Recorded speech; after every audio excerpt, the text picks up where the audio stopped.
My eye feels very weird. First of all, I like to talk about it. This one has like shrunken. This one has like shrunken. Let's say my eye is not as wide as my left eye. My right eye has shrunken due to swelling and eye flu. Obviously, well, whatever. Anyways, I'm crying like a bitch again, and now I like to talk about episode two of the Ogre's Pride. And my review about it. I'll start with what had went and the conclusion, the reasoning behind why he chose her as his bride, according to anime logic, according to story logic, and lastly my review. And I think it's time to rethink about the review honestly about this anime entirely. So it starts with like it starts with like being continuing from the episode one. The heroine is taken back to the villa of the or mansion of the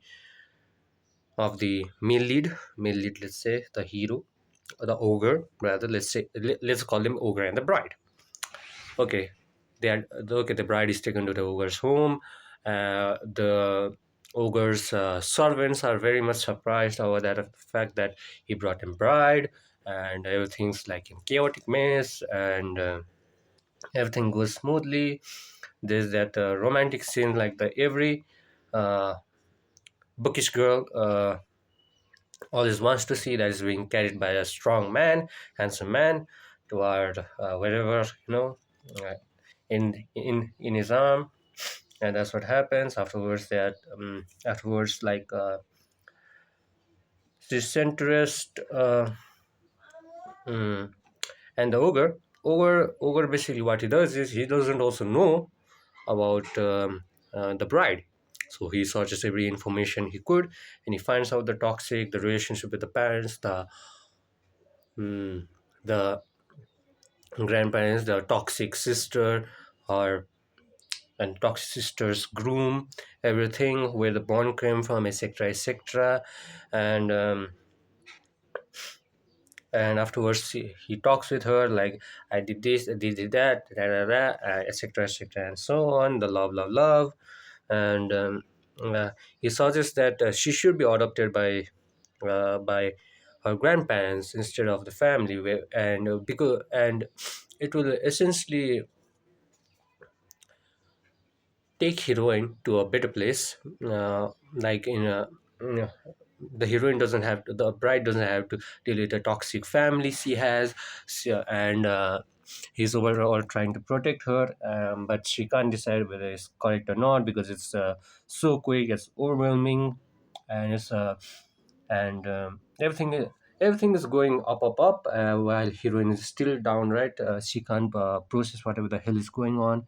She's still depressed about the situation. She doesn't know what to do. She doesn't know if she'll still get the love she's expecting, love, etc., etc., etc.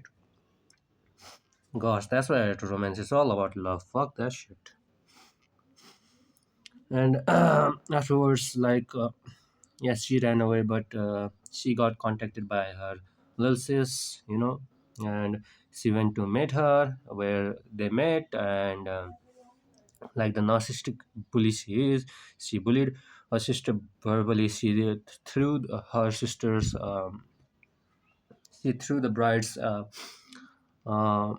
clothes and other essentials like bags into the river, and as she humiliated her that only if like she'll apologize on her knees, and that she'll be taken back, otherwise she still won't be taken back, nobody cares about her, etc., etc. Basically very demeaning things. Like she's again sad, she takes her stuff, she goes back to mansion, and yeah, she's a like what to say, um again taken care by the ogre. Let's see, and that's where the anime ends. In episode three, I think I'll forecast this. The the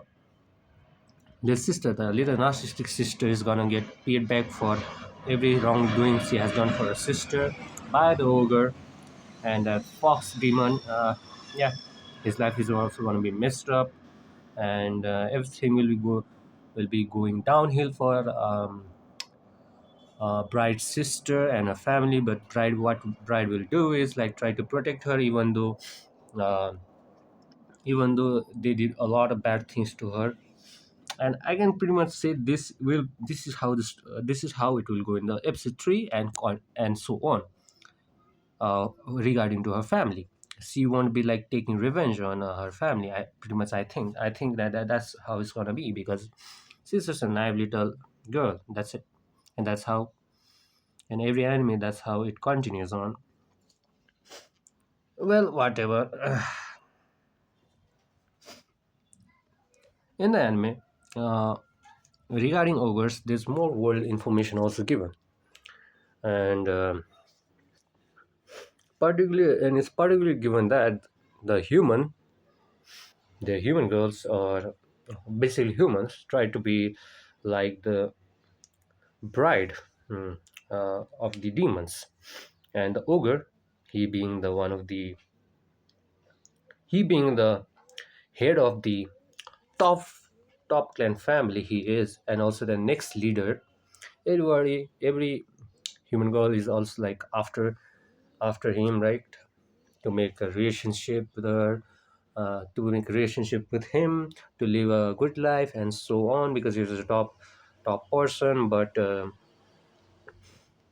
he doesn't choose any human brides, basically, obviously, uh, because he hasn't found one, or he doesn't think he will find one. So basically what he does is, uh, gets into a strategic, demon marriage, like political marriage, let's say, just because like, you have to do marriage in order to like stay politically alive, to be alive. And since he still doesn't believe about the love, well, whatever.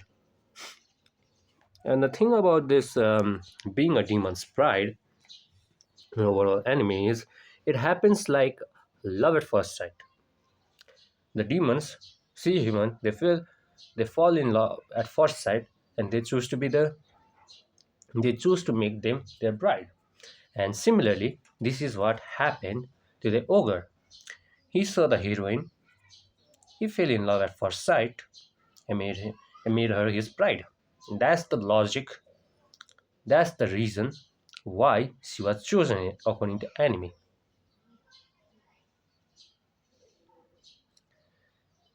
I'm honestly, well, it's honestly due to author's biasness overall, but let's ignore that. That is the only reason why he chose her to be her, why he chose her to be his bride. Damn, the author is something. I don't know what to say. I am nothing to. I'm just. This is also the reasons why I don't like really romance anime. It's just full of craps like this and story plot.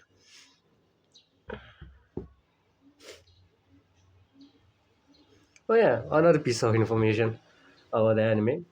So obviously, he he he was in a strategic, political marriage, alliance with, another demon before he met his bride. Now he also broke up the strategic marriage alliance with that demon, and now he's gonna marry his love at first sight bride, human human bride. I'm nothing to say.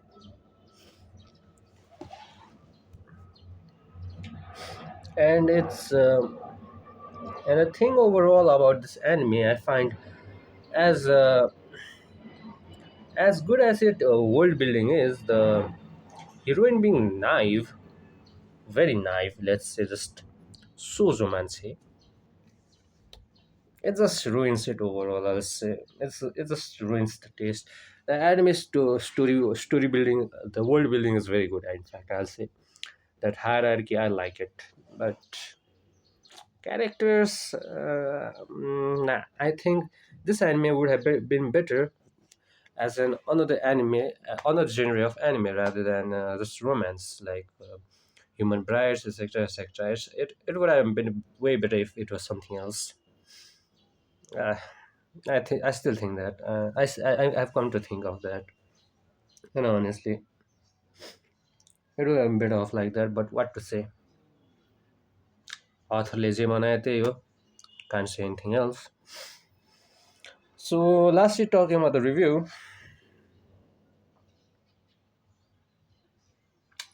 I think this anime should now go to 3 out of 10. Last time I gave it 4 out of 10 for the story building, but because of the character, the female lead, and her naivety, and also figuring out how predictable it is, I'll give it 3 out of 10.